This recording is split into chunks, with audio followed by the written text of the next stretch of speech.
Hey, hello everyone. I'm Jingwei Meng, and thank you, Jill, for inviting me to introduce the high-throughput technologies from Chemical Genomics Core Facility. And as you know, that the Chemical Genomics Core Facility. I'm trying to go to the next page. Okay, so we are actually located very close to the School of Medicine faculty members, and we are in the Venues Medical Science Building, room 105, 107, and 1015A. And our current core director is Alan Waffle, who is actually associate professor of biochemistry and molecular biology. And for the past 7 years, and our Chemical Genomics Core Facility provided over 4,000 services and projects to the faculty members from over 50 departments and academic units. And we actually support close to 200 grants, internal and external funds. And you can find a lot of information of our Chemical Genomics Core from the Indiana CTSI website and also from the IU School of Medicine website. I listed the website address over there. And currently, our core can be divided into probably four areas of technology we want to provide to the faculty members here. And I'm actually in charge with the high throughput screening, read CRISPR screening, and all those high content analysis screening. And also, I also help people to develop biochemical cell-based assays. And you can also use the equipment that we have in the core. And Dr. Li Fan Zheng, who's an expert in the chemical analysis and chemical synthesis, and Dr. Ratan Rai is very good at NMR technology, and we have the technology SAR by NMR, and also our core director, Alan Waffle, is an expert in the area of phage display. And all the other three faculty members in the core will introduce their respective technologies to you in the following seminars as well. So stay tuned. And for my part, and I'll go through each individual technologies we offer, okay? So the first part will be the high throughput screening. And people probably know this for a long time. We use a small compound and try to interfere different systems and try to see if there's a particular compound or particular set of compound can interfere your system.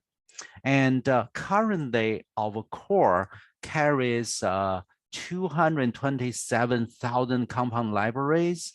And this library can be roughly divided into two parts. One part is the drug-like or natural compound libraries. They're relatively small, but most of them are actually drug-like. And if you're looking for particular drug markers of your system, and that will be a good start. And we always use those small libraries as the beginning library to set up the screening protocols. And the other major part is actually diversity-based libraries. And we have over 220,000 compounds in those 5 libraries. And once we set up the screening protocols, and we were able to go into the bigger libraries and to explore the new territories. Okay. And a very typical process is we will help you to select the libraries, either the drug-like or either diversity-based, and then we'll carry on different biochemical assays or cell-based assays, and we will take different techniques to detect the outcome, the measurements of your assays. For example, we go through those detection method with the microplate-based readers, and also we can use the fluorescence labeling of your system, of the cell systems, and carry through the high content analysis protocols. And at the end, we should be able to identify a set of compounds which will have an impact of your system. Okay. So those equipments I will cover later on as well. And well, this is a traditional compound screening. Everyone probably very familiar with. So I'll just go directly to the cost and time frame. And a typical high-throughput screening setup probably take about 1 to 2 weeks. And a screening project probably lasts 1 month to 2 months. And we do analysis within 1 or 2 weeks. And the cost is actually very, very minimum. And depending on the assays you are performing, its cost will be less than 20 cents or less than 40 cents. So I'll give you a rough number. So for example, if you want to just go into this particular screening, but you are not really sure what kind of assays you are going to do, and so we will help you to develop the assays, and we will start with a small library. Most of the time, we'll start with a low-pack library. This is a library consists of about 1,000 compounds of FDA-approved drugs, and this project total from the beginning to the end, including the assay development, including the equipment usage, including the library, including the screening itself. So the total will be less $1,000. Okay, so if you do a cell-based assays with this, it's the cost is rather minimum. And we actually, the school of medicine actually complement a lot of cost of doing the screenings. So I welcome everyone to well, just try to give it a shot. And sometimes it will be a really good way to find a good molecular marker or molecular drugs for your system. Okay. And the next part I want to emphasize is a read CRISPR screening. And this is actually a relatively new service provided by the Chemical Genomics Core. And well, probably everyone knows what CRISPR technology is, right? And the traditional CRISPR technology is really simple, just to knock down one of the genes from the cell. And in the core, we actually implement this technology called a read CRISPR screening. And a read CRISPR screening is quite different from the pooled CRISPR screening. The pooled CRISPR screening is actually you have a big library and you put into a cell, you treat it, and then you isolate the colonies and you do the screening, you do the sequencing, and then you have to find that gene to see which gene has been altered. But a read CRISPR screening is actually go the other way.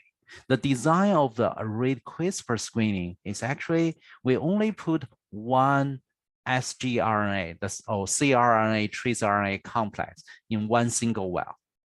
And each gene of your interest will be hit by 3 to 4 independent cRNAs or sgRNAs. And we do these experiments in a 96 well format. And we're always looking for the loss of functions. And this is actually provide a tremendous benefits to speed up, to identify the new targets of your signaling networks. And it will be a direct examination based on a direct phenotypic assays. It could be a fluorescence change, it could be a cell toxicity, and could be the cell death. Okay, and the evaluation is actually based on the individual cRNA or sgRNA or gene individually. So this actually means if you see something through the phenotypical assays, then you know exactly which gene is actually your target. Which gene actually, when that gene lost the function, actually that loss of function will have an impact of your signaling pathway. Okay, and it's actually very, the turnaround time is very fast, and I'll explain later on. Okay, and a typical pooled CRISPR screening probably takes 6 months to a year to have something analyzed, but this one can be done within a couple of months. And currently, we have the DNA damage response library, which consists of about 240 genes. And we actually implement different protocols for the researchers to get to know which libraries they're interested. We can help you to request the new libraries from based on your demand, basically. And this mechanism actually work also help us to get the next library, which is protein kinase libraries. And hopefully it will be available next spring. And with those libraries, and you can see we have many choices. And the company, the Horizon Discovery, they can also build the cherry picking libraries for you as well. So basically, you can select whatever genes you want, and they will put all those sgRNAs corresponding to individual genes onto a 96-well plates, and they can send over, and we can help you to set up the experiments and do the array CRISPR screening. Okay, and here is an example what we actually set up for a very typical array CRISPR screening. And on day one, which is let's say it's Monday, and we actually just see the cells with a multi-job dispenser in the tissue culture hood, and that is seed and grow for a day. On day two, we create a transfection mix and containing the sgRNAs or cRNA, trace RNA complex, and together with potentially with if needed, we can put in the Cas9 mRNA in there as well. But typically, we recommend we just use a cell line with a stable expression, the Cas9 protein. And then we let the transfection go on for a day. On day three, we can start the drug treatment, try to interfere your system. And let's say the drug treatment lasts for 2 days, 48 hours. And on day 5, let's say it's a Friday, and we can use different assays. And in this particular experiment, we use the CCK8 variability assay, and we can process 12 to 48 plates per day, actually. So from the very beginning, and we always use our high-throughput equipment in the core, and we can speed up this process really fast. So with this protocol in mind, you can easily screen 240 genes in a couple of weeks. Okay. And after the screening is done, and we will help you to verify those triplicates experiments. And because it's cell-based assays, we always do a triplicate experiments, and we will help you to validate for each individual cRNA or sgRNAs for each gene. And we typically do a threshold analysis to select individual target genes. And once we have the genes, you have several choices. You can synthesize the individual sgRNAs, and we can help you to do that as well. And then if you are already decided this is the most important target that you want to do, we can refer you to the IUGEC to do the cell line and animal models. Okay, so this whole process is actually, we run it a few times already, and it's quite efficient. And the major benefit of this is actually utilizing all those high throughput equipments in the chemical genomic core, and we can help you to speed up the whole experiment process. And for the time frame and the cost, the pre-screening, meaning we will help you to design the array CRISPR, what kind of screening method, what kind of cell lines, and what kind of assays you want to implement for your cell signaling pathways. So this will take probably 1 to 2 months because it's a cell-based assays. The cell needs time to grow. And then the screening itself probably take about 1 to 2 months. And then for the post-screening analysis, it's roughly about 1 to 2 weeks. Okay. And the cost of this array CRISPR screening is based on the gene, how many genes you want to target.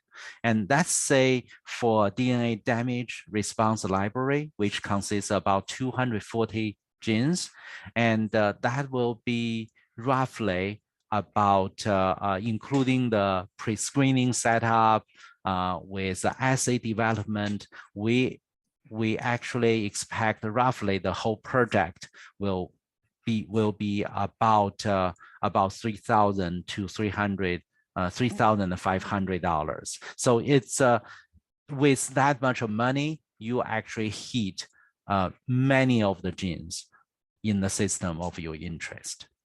Okay, and together with the high throughput screening, the small molecule screening, and the array CRISPR screening, and we actually expect you. We want to collaborate with you, and we want to help you to develop the assays and to introduce this technology to you. So if you have anything in mind, and just contact us, okay? And we're willing to help. And the initial consulting, we're not charging anything. So feel free and consider we are your colleagues to help you to start such a project. Okay, and a typical workflow of those screening projects is actually we normally receive the request of the services from various sources and from referrals as well. And we'll talk with the individual principal investigators to evaluate if we can do it and what kind of technology is required. And with that, then we will help you to write a letter support and try to help you to fund any funding, internal or external funding opportunities. And then once your project is funded, and we can help you to develop the assays, and even we can help you to obtain the new libraries if necessary. And we do have the collaboration with Purdue Chemical Genomics Core as well, and they have a larger collection of libraries, and we can help you to request that screening as well. And once we finish the screening and finish the heat confirmation, and we can help you to go to the future experiments. And let's say, for example, you want to see if there's a derivatives of certain hits, and our expert in the core, Dr. Li Fanzheng, can help you to design and synthesize the chemical compounds that you will interest. And let's say if for the outcome of the array CRISPR screening, and we can help you to design and synthesize the sgRNAs, and also help you to refer to the IUGEC for the future knockout mouse models and those sort of experiments. So typically, I divided into 3 stages: the evaluation stage, and the funding stage, and then the screening stage. Okay. And here are just some examples to show that there's different ways to finish your screening project. And for example, Richard Carpenter from IU Bloomington, and his lab is actually interested into the into the compound screening, but the library, we don't really have the epic oriented libraries he wants. So he actually fund the libraries, and we help them to do the storage. We help them to do the dilutions. We help them to do all the liquid handling part, and so that it's ready for the screening. And we help them to do the screening part as well. And the funding of this project is actually coming from his collaborators, and who actually into those library, very interested into the libraries. Okay, and another example from John Turchi from Simon Cancer Center. This is a project using the DNA damage response libraries. It's a rate CRISPR screening. We actually screened several cell lines, and we actually did 3 rounds of the array CRISPR screening to run through all the protocols. And this is actually initiated with the DNA response damage response libraries. And this is the funding is actually coming from an existing grant. And also another project from AeroDust. And this is using the low-pack library, but the special thing of this is from his lab, and Dr. Das has those high-throughput flow cytometry system. And we actually started to thinking how to connect our high throughput equipment with his flow cytometry high throughput system. And we actually successfully to do the screening and also transfer to a special place and directly get into their high throughput system. So this is a really smooth process. And the funding for this project is coming from his startup funds, and also from Ted Bay. And this is a regular compound screening, and we grow the bacteria cells in the 384 wild plates, and we provided several libraries, including low-pack microsoft spectrum, and also the drug-like libraries, NATX, MATX, and those are natural products. And this project is in particular was supported by the CTSI Core Pilot Fund. Oh, just for update, the CTSI Core Pilot Fund will be, I think will be annually right now. Previously, it's like twice a year. Right now, it will be annually. So if you are interested in using the core services, and I think this is a great source, a great internal source to support your project. And the last project I want to mention is actually not the traditional compound screening or array CRISPR screening. It's actually, in my eyes, it's actually high throughput imaging. And we call it high content analysis. And this is using our equipment, our array scan. And the funding from this project is actually coming from Alzheimer's Disease Research Center. Okay, so I'll stop here for a moment. Do you have any questions? And feel free to ask me, then I'll move on. Let me see, there's a chat. The question is, for the CRISPR screening, what kind of readouts apart from cell variability are available? Okay, so let me put this way. So our equipment, our Microplate Reader is capable to do almost all the fluorescence-based experiments. So whatever assays you want, we can probably do it. So it's not just limited to the variability. It can be a fluorescence translocation, and it can be anything basically. So that part, I feel it's a very versatile.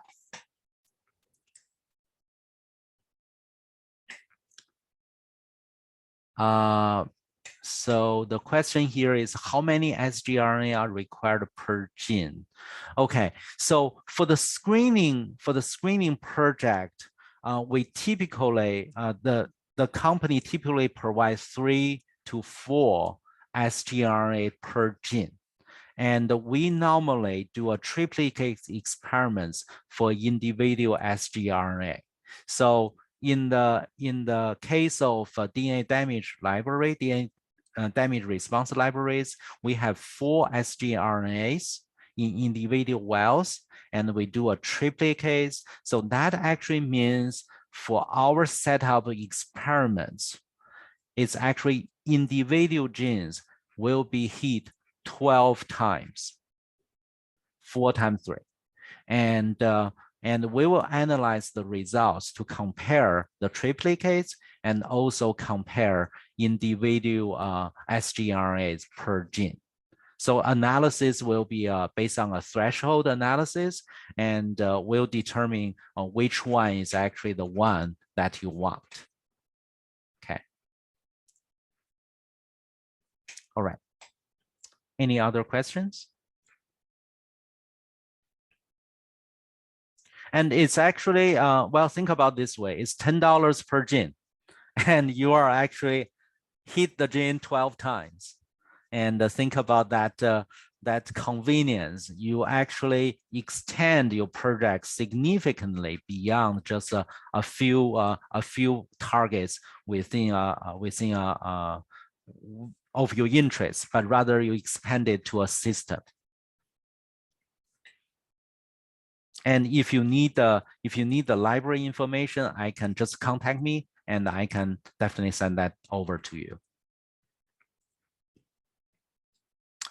All right, so let's move on. So those screening project is actually, it's really case by case. So I will welcome everyone to contact me, and so we can go through the details, and will help you to see whether the screening project is a right fit for your project. Okay. Okay. The next part is actually connecting to the last project I mentioned. It's called high content analysis. And this service, we actually feel that I will say this is really an imaging service. And if I want to explain this clearly, it will be microscope. You examine your cells under microscope, right? But this equipment will help you to examine all the conditions in a plate format. It could be 96 wells, could be 384 well plates. And you have all the conditions ready.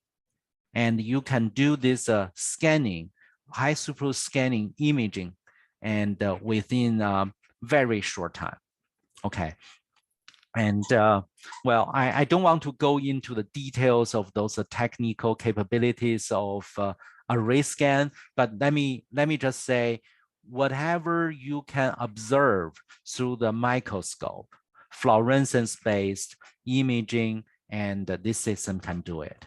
And the beauty of this system is once you set up your protocol, you can just reuse your protocol every time.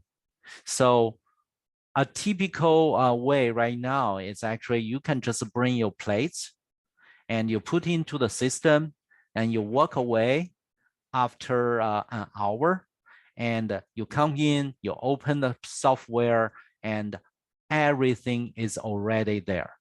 I mean, it's not just imaging itself, it's actually analysis results. For example, there will be average fluorescence intensity, how many objects they observed, cells, area size. There's just all kinds of analysis outputs you can get just with the analysis part.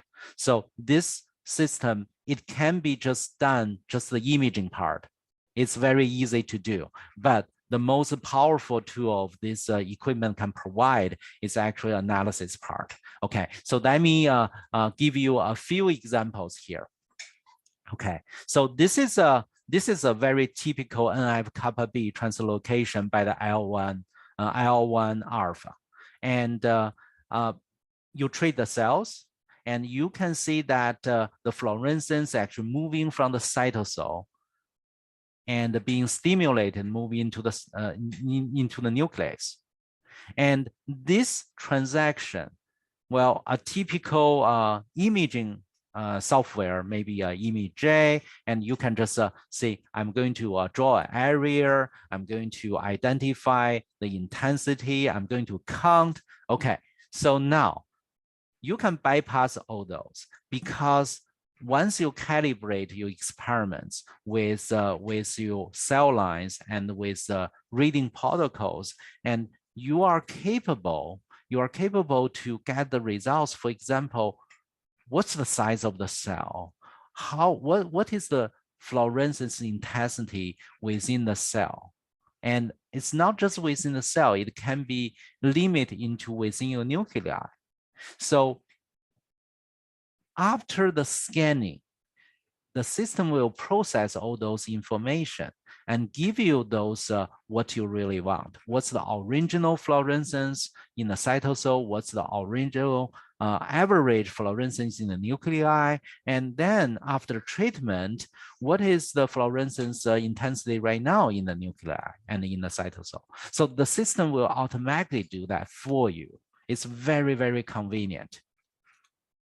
And this is another example using the apoptosis tunnel assay, and with the Triplicates technology, and you can observe different cell behaviors under different drug treatment. Another experiment is this DNA damage and cell toxicity assays.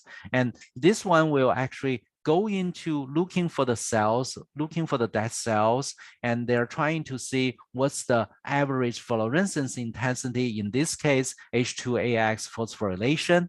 And then you can find it. You have all the data and you can just draw it. Those graphs can be automatically, the data can be automatically done right after the experiments.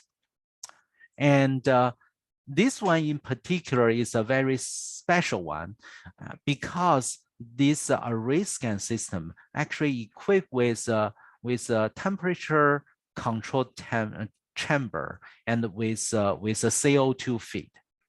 So basically you can grow your cells in there, and you put in the gas permeable membrane on the top of your plate, and you put the plates into the chamber, and you can observe it for 8 hours.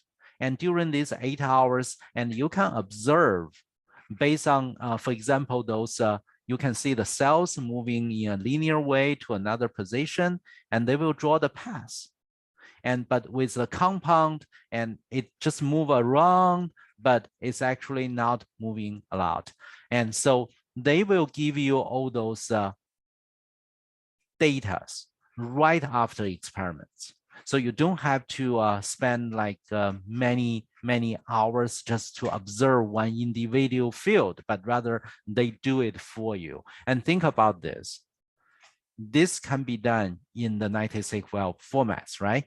And you are actually observing many conditions. You are actually observing many cells at the same time. And it's a very efficient way to do this this kind of assays. Okay, so any questions for the high content analysis part? Well, just consider this is high throughput imaging. Whatever you can do under microscope, fluorescence microscope, you can do it with the array scan, and automatically with a high throughput benefits.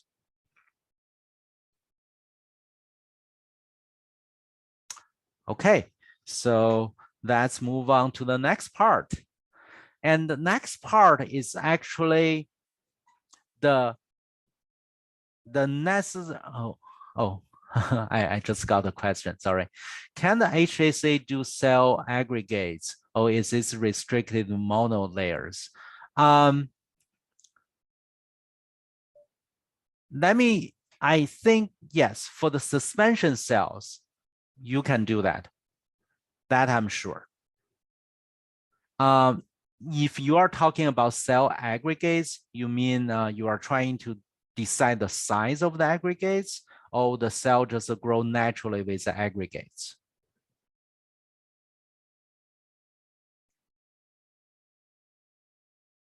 Spherical. Oh, you grow in the soft gel? Well, I would actually, Dr. Melissa Fishel's lab is actually doing the spherical this morning. And I saw several of the very nice pictures there. And you can definitely do that. And actually several labs using the same protocol. If you can talk with Melissa and Dr. Fischel and try to see if her protocol may just be your needs. Sure. All right. So the next section will be a very important part for all this, because we're going to help you. And the core here is actually we're trying to help you to incorporate all the technologies available into your research. So the assay development part is actually a major part of this core as well. And we can help you to develop biochemical or cell-based assays in a high throughput way. And basically, you are going to change the way to do a tube assay into a plate assay. And there are so many benefits to do to change the format from the tube to the plates. Well, number one example is reduce the cost. And the typical 96 well plates, the reaction system is less than 100 microliters. And for 384 well plates, the typical reaction system is below 40 microliters. So you can imagine with that much of reduction of reagents, the cost to do all the conditions, different cell lines, different proteins will be reachable, right? And all those format change, and we can help you to do that.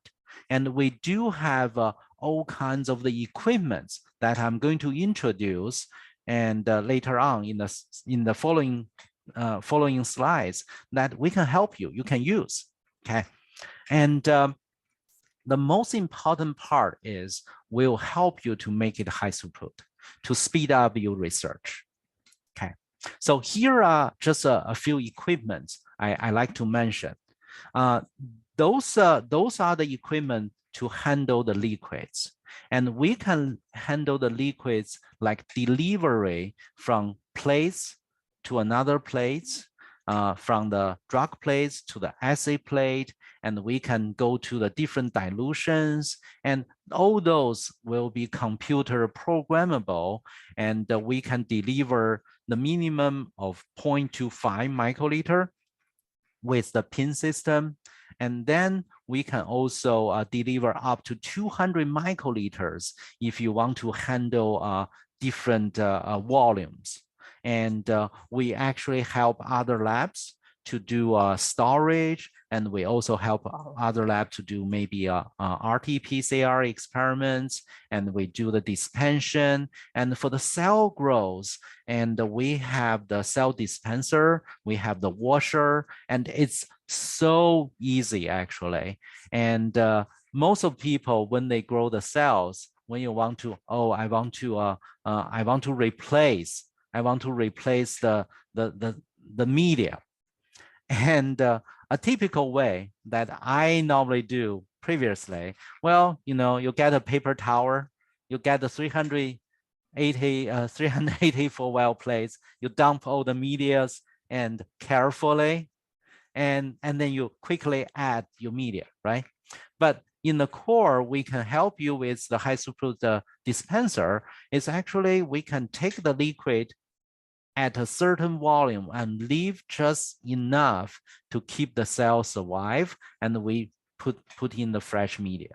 And it's much easier. It takes probably about a few minutes and you can do it. Okay, so all those liquid handling system is open for anyone to use, and we will help you and we will train you, and everything it's actually available to you. And also, I mentioned about the detection system. Those are microplate readers, and the new 2 microplate reader is actually monochromator based. And you can choose your wavelengths for your fluorescence. You can choose the excitation and emission wavelengths. You can adjust the width of your peak, reading peak. And those ones, you can do whatever you want. You can do a scanning of your fluorophore, and many it's unlimited usage basically.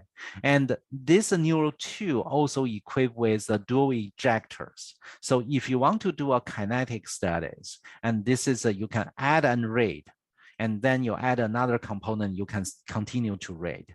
And those are all programmable, and we can help you and train you.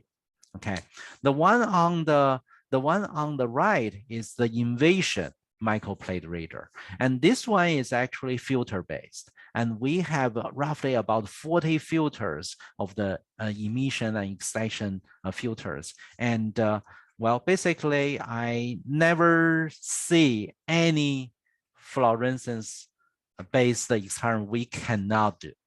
Okay, so I'm very confident with those 2 systems, it will match your needs.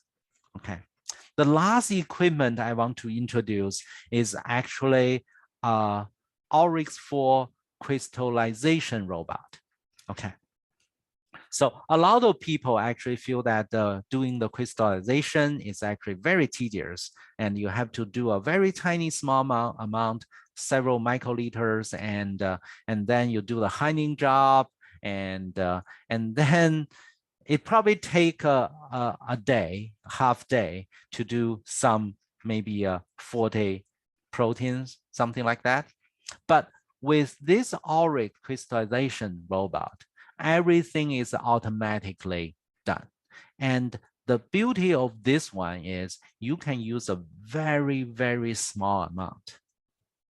And everyone knows that it's really difficult to get a high purity protein, right?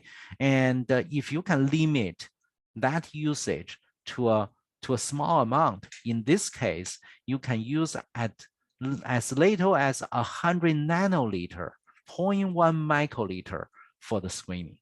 And everything is automatic, and it's actually there are many conditions you can use. You can do the seeding, you can do the gradients, and it's really easy to use robot system. And we can also help you to do the training and help you to set up your experiments. And also the good thing is we have several faculty members within the Department of Biochemistry and Molecular Biology, and they are all experts in the crystals. And so you have an expert on site. Okay. And many of the technologies we mentioned and the core will introduce to you. And we actually have a few technology talk stored in the Ruth Lilly Medical Library. And I put a link at the bottom of this. And also you can scan the 2D barcode. It will bring you to that information.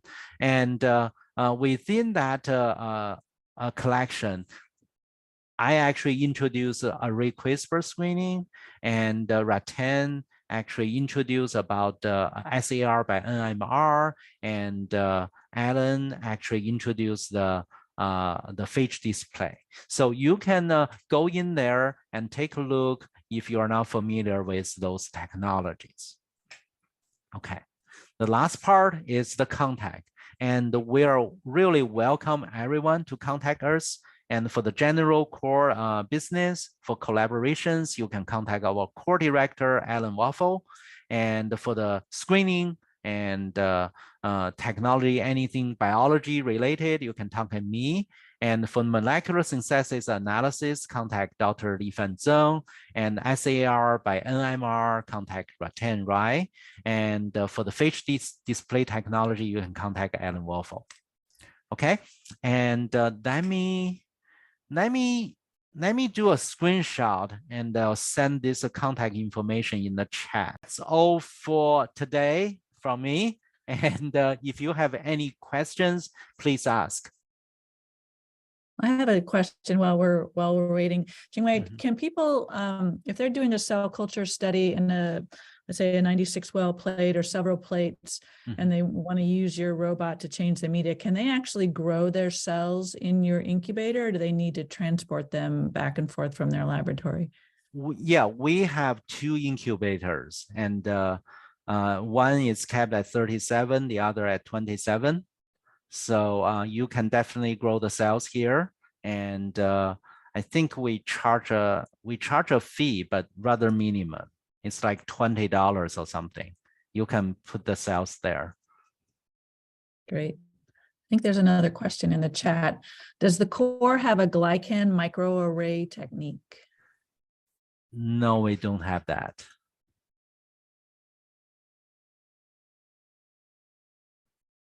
Well, we do have the equipment for the high throughput things. So you are welcome to visit us, and we can set up Zoom calls, and you can do a site visit, and we welcome everyone to visit us. I think this is a really nice overview of the high throughput screening of the core. So thank you very much. Thank you, Jill. All right. And thank you, everyone.